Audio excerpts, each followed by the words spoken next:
ठाकरे कह रहे हैं कि अगर मराठी अस्मिता के लिए गुंडागर्दी भी करनी पड़ी तो हाँ, हम गुंडे हैं। ये कह रहे हैं उद्धव ठाकरे उसी मंच से जहां पर दोनों साथ थे, यानी राज ठाकरे को उद्धव का समर्थन है। ये भाषा की लड़ाई को क्या सही बताया जा रहा है? मैं आपको तस्वीरें दिखाती हूं कि आज मुंबई में हुआ क्या। व्यापारी सुरेश केडिया ने राज ठाकरे को चुनौती दी थी, कहा था कि वो हिंदी बोलेंगे और हिंदी इसलिए बोलेंगे क्योंकि उन्हें मराठी ठीक से नहीं आती। वो एमएनएस की गुंडागर्दी के आगे नहीं झुकेंगे। लेकिन ऐसा कहना कैसे उन्हें भारी पड़ गया? उनके दफ्तर पर तोड़फोड़ कर दी गई, उनके ऑफिस को भारी नुकसान पहुंचाया गया। ये देखिए, एमएनएस के कार्यकर्ता वहां पहुंच गए, ईंट पत्थर बरसा दिए, ऑफिस में भारी तोड़फोड़ की। एमएनएस के कार्यकर्ताओं ने जब ये नुकसान पहुंचाया, इन सबके बाद व्यापारी सुरेश केडिया को भी माफी मांगनी पड़ी। उन्होंने राज ठाकरे से माफी मांग ली। आज महाभारत में सवाल पूछ रही हूं, क्या इस गुंडागर्दी के दम पर महाराष्ट्र में वापस सत्ता हासिल करने के बारे में सोच रहे हैं राज ठाकरे और उद्धव ठाकरे? क्योंकि उद्धव ठाकरे भी राज ठाकरे के समर्थन में आ गए। दोनों का साथ आना क्या महाराष्ट्र की सियासत में एक बड़ा बदलाव ला सकता है? मराठी अस्मिता के नाम पर, क्या मराठी अस्मिता के नाम पर महाराष्ट्र में सत्ता मिल सकती है? क्योंकि इस मराठी अस्मिता के नाम पर ही गुंडागर्दी की गई।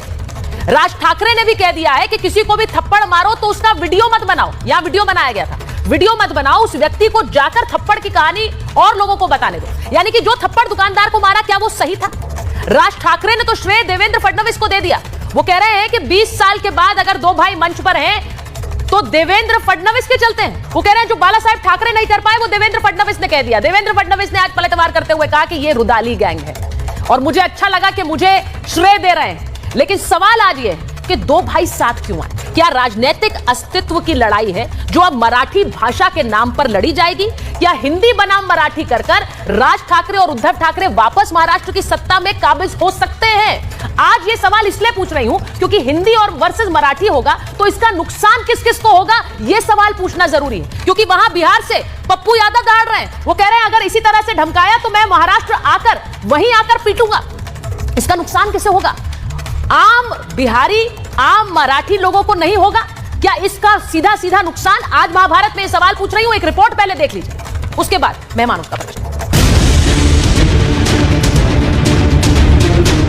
महाराष्ट्र में अब एक बार फिर भाईगिरी की शुरुआत हो गई है। एमएनएस के कार्यकर्ता सड़क पर गुंडागर्दी कर रहे हैं और उद्धव ठाकरे का समर्थन मिल रहा है। 20 साल बाद उद्धव और राज ठाकरे भी साथ आ गए। दोनों ने साथ आते ही बीजेपी पर प्रहार भी कर दिया। राज ठाकरे ने देवेंद्र फडणवीस पर तंज कसते हुए कहा कि जो काम बाला साहेब नहीं कर पाए वो फडणवीस ने किया।